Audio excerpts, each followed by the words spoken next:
যারা নিজেদের bank account থেকে কারেন্ট অ্যাকাউন্ট সেভিংস অ্যাকাউন্ট থেকে তো নয়, কারেন্ট অ্যাকাউন্ট থেকেও আপনি ইউপিআই মানি ট্রান্সফার ব্যবসা ডিএমটি বা ইউপিআই করছেন এবং নিজেদেরকে 30 মার খান বোঝাচ্ছেন যে ফ্রিতে করছি, কেন কোনো পোর্টালে বিটুবি পোর্টালে কাজ করবেন, তাদের জানার জন্য বলে রাখি শুধু সাইবার ক্রাইম কেস নয়, এখন থেকে আপনি আপনার ব্যাঙ্ক অ্যাকাউন্টের অডিট করাতে বাধ্য হবেন। প্রচুর পরিমাণে ট্রানজ্যাকশন হয়ে যাওয়ার পরে কারেন্ট অ্যাকাউন্টে ব্যাঙ্ক থেকে নোটিশ দিয়ে অডিট করাতে বলছে এবং অডিট যখন করাতে হবেই গ্যারান্টি, কারণ আপনি যে পরিমাণে ট্রানজ্যাকশন করছেন আপনার কারেন্ট অ্যাকাউন্টে আলাদা আলাদা অ্যাকাউন্টে ট্রান্সফার করার অধিকার আপনার নেই।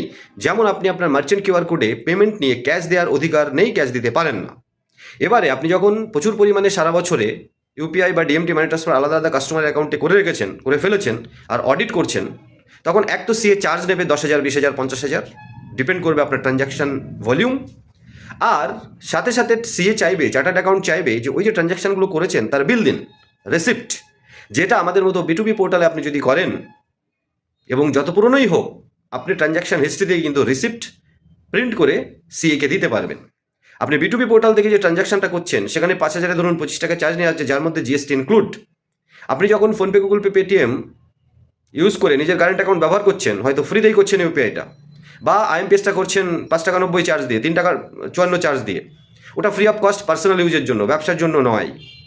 এই ভ্রান্ত ধারণা থেকে বেরিয়ে আসুন, নিজেকে 30 মার খান বোঝানো বন্ধ করুন আর বিটুবি পোর্টাল ইউজ করুন। কারণ শুধু সাইবার ক্রাইম কেস নয়, অডিটের জুজু কিন্তু আপনাকে ফাঁসাতে পারে খুব তাড়াতাড়ি।